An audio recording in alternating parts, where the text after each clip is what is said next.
welcome to Quid Pros Quo. I'm Rin. And I'm Zach. And today we are talking about structure and genre. So Zach proposed this episode, so he's going to lead it. Yeah, Zach. The reason why I did this is because I started doing a lot more beta reading for folks today, and this was one of the things that I realized, this would be something really helpful to talk about, because oftentimes when we're in high school, we learn about the plot pyramid, right? And we say, I just need to tick off the boxes of, I need to have the exposition and the rising action and the climax and the falling action and the denouement. I need to have all of those things. But the structure of your story is going to be different depending on what's going on with your genre. What do we mean by genre, Ren? So genre is a label used to categorize stories, and it's kind of almost divided in the writing world. Because on one hand, it's the label we use to market your story and to show where it goes on the shelf in the bookstore. Yep. But on the other hand, it shows what kind of stories you just can expect when they pick it up from that shelf in the bookstore. Yes. The major book retailer besides Amazon, which is cursed. So cursed. But it's Barnes & Noble. Yep. And as much as... So, first of all, support your library, support small independent bookstores. But if you really must buy a book, please don't do it from Amazon. Unless it's an ebook. I feel better about ebook. Anyway, I have a lot of thoughts on this, and I've been thinking about it a lot recently. But anyways, so... When you pick up a book... When you pick up a book, you go to Barnes & Noble, and there's, all the shelves, there's, YA fantasy, YA sci-fi. I only ever go in the YA section, because that's my, that's the genre I write in. Paranormal romance. Paranormal romance is a big one. So anyways, you have these kind of story buckets where your story can fall into. Yeah. So think about, what a reader... we're all readers, right? We're all readers before we're writers. You walk into the bookstore and you're going to the section of the bookstore where you find Lord of the Rings and you're picking up another book. What are you expecting inside of that story, right? If you walk on over to a separate section, it's probably not very far away, knowing how bookstores are usually set up. But if you're walking over to where The Handmaid's Tale is, what are you expecting to be nearby that? What kind of stories are you looking for?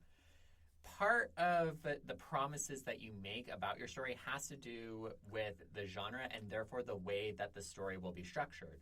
And the structure refers to how the plot of the story is arranged. It's like the skeleton that everything else is built around as far as the plot is concerned.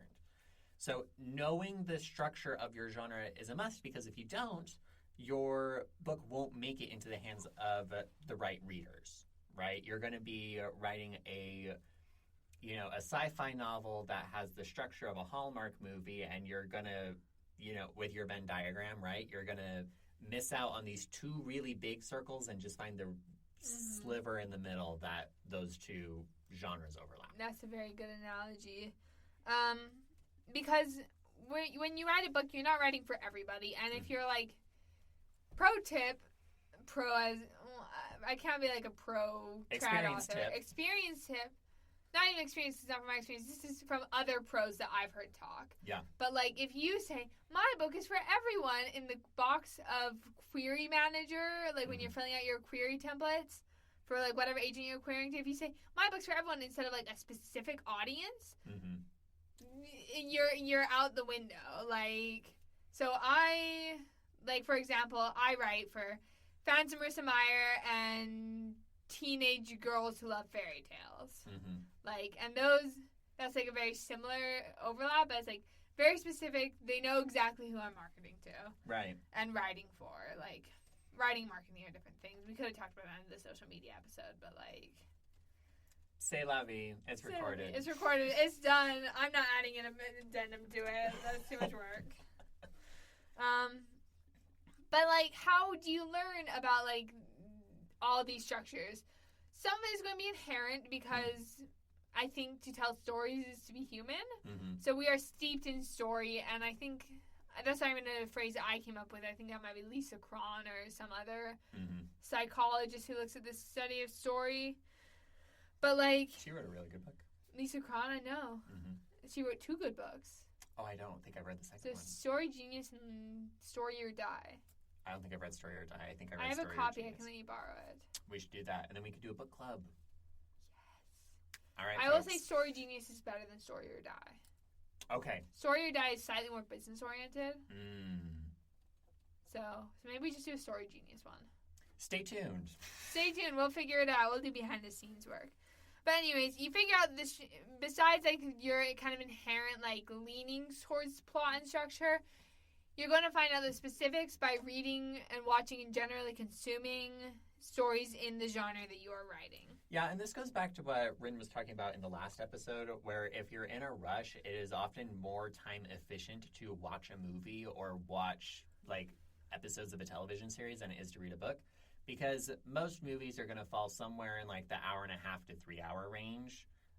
Hour and a half to 3 hour range. Whereas a book will usually take you in between, like, 5 to 10 hours, depending on how long it is. Yeah. So, again, if you're in a hurry, and people usually are able to sit longer for a movie than you can for a book, consider going for that. Short stories will also work, but remember that short story as a form imposes its own strictures on the structure. Strictures on the structure? Strictures on the structure. Say that 10 times fast? No. Okay. Yeah, like I said, like 2 episodes ago, like watching your movies is maybe not a replacement for books, but it's a good supplement. Yes. I think that's like a really that. good way to say that. But often it has the same beats. Like the beats from Save the Cat Writes a Novel are pretty much the same as in this original screenwriting Save the Cat. Yep.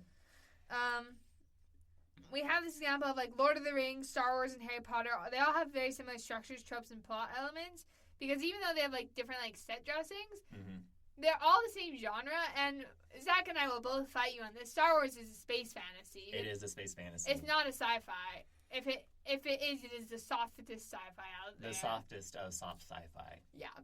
So, like a marshmallow. Marshmallow.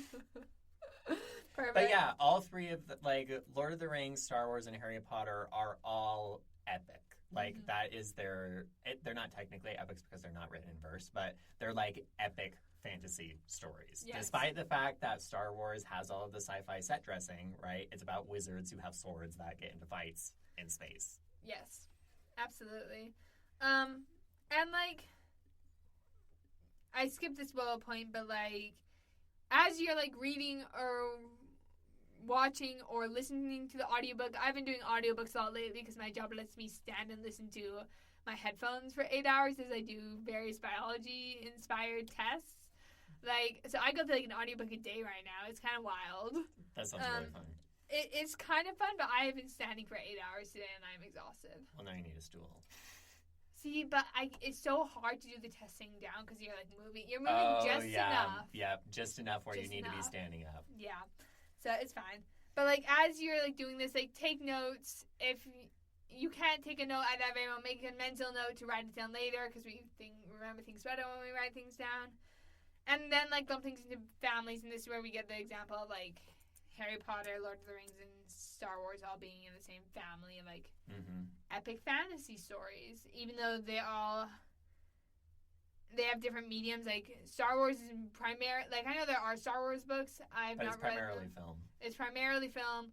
Lord of the Rings, I would say, is pretty evenly split now. Like it started as a book, but now a lot of people only know the movies. Yep. Because let's be real, the books are long and hard to get through. They are very long. I read them as a 12-year-old, and I just. I've already talked about how much I don't like Lord of the Rings on the show. Like, a bunch of middle-aged men on a road trip. But anyways, and Harry Potter is, again, pretty evenly split between all of the formats. I mean, you even got screenplay in there. Like, you're right. You got everything. And, like, Cursed Child, like, it's like a Broadway play or something. I don't know. I've never read it. It wasn't good. Well, I won't read it then. Yeah. But once you have these frameworks, right, then you can go in and you can emulate those when you're writing your stories. So if you are trying to write an epic fantasy, regardless of what your set dressing is, okay, you're going to need your protagonist who is going to be a chosen one. Based off of all of the other examples that we've given, they're probably going to be a young man. Well, maybe if you want to just invert that a little bit, move it to the left, have them be a young woman. Have them be an old woman. If you want to move it really far to the left, have them be a young non-binary person. Yeah, I mean, you do you. But you know the steps that need to be taken. Yes. You need to introduce a mentor character, and then at some point later inside of the story, the mentor character is going to die or leave or do something, right? Something very sad is going to happen to the mentor character, basically. Which will set the scene for them to confront the big bad evil guy and to be able to defeat them, and good will triumph over evil, and huzzah, end of book, collect your $200 million. Let's go. Yep. Perfect. Do you have any other final thoughts, Zach? Because I think I'm good. No, I think once you realize that genres have structures to them, it actually makes a lot of things a lot clearer when you're thinking about the kinds of stories that you're trying to write. I was recently reading a work in progress from somebody in my online writing group where it feels a lot like a fantasy Hallmark movie. I actually had the experience of needing to try and explain what a Hallmark movie was to somebody, like what the genre is, because they had never heard of it. And I was like, well, it's like you have this high-powered professional who lives in the city that then goes into this small town and learns that there's more to life than work, and then they get called back, and they decide this kind of sucks. They go back and it's anti-capitalism most of the time. Yeah. Pro-small business. Pro-small business, yes. They come back, they marry the hot lumberjack character who showed them the true meaning of Christmas or something. And it is almost always Christmas movies. Yeah, Hallmark usually does the Christmas movies, but I feel like when I say a Hallmark movie, I think there are also, if you've seen Leap Year with Amy Adams, I consider that a Hallmark movie, even though it wasn't made by Hallmark. It's a kind of kooky movie. It doesn't actually. Hallmark is like the non-generic. What is that called? The non-generic name. The brand specific. The brand specific name, but they are non. There are Hallmark movies that are not actually made by Hallmark. Yes. So yeah. But like this story was set up so beautifully for like a Hallmark setup, but then they kept introducing these things with like a Dark Lord kind of like lurking around the outside, which was super interesting, but it was also kind of jarring, right? Yeah. Because it's like, oh, Dark Lord inside of a Hallmark movie? Where is this going? Yeah. So that was kind of where I got the inspiration to talk about this, was thinking about how the genre influenced my expectations around the structure and how those were being intruded upon by the fact that this Dark Lord kept being mentioned. Yeah, that makes sense. Super cool. I would say, just to wrap up the episode really quick, if you're wondering about like plot structure, there are some really good books. Off the top of my head, Save the Cat writes a novel is great. I haven't read the other Save the Cat books, but yeah, Save the Cat, Hero with 1,000 Faces, The Heroine with 1,001 Faces, which I recently picked up and still need to read, but it's there. Story by Robert McKee, The Anatomy of Story by John Truby. I was going to say The Anatomy of Story. I think that's what I got as far as like... I had one more, but then you started like going and I got so impressed that I was like, wow, you're doing better than I was. I was going to do like 2 or 3. But anyways, that's all we've got for you today. Tune in next week. We will see you again, hopefully. Thank you so much for tuning in to Quid Pros Quo. Quid Pros Quo is hosted by DC Winters and CK Jensen. If you like this episode, be sure to leave us a rating. And if you'd like to contact us, you can email us at quidprosquo@gmail.com. For more episodes, check us out on Spotify, Apple Podcasts, or wherever else you get your podcasts.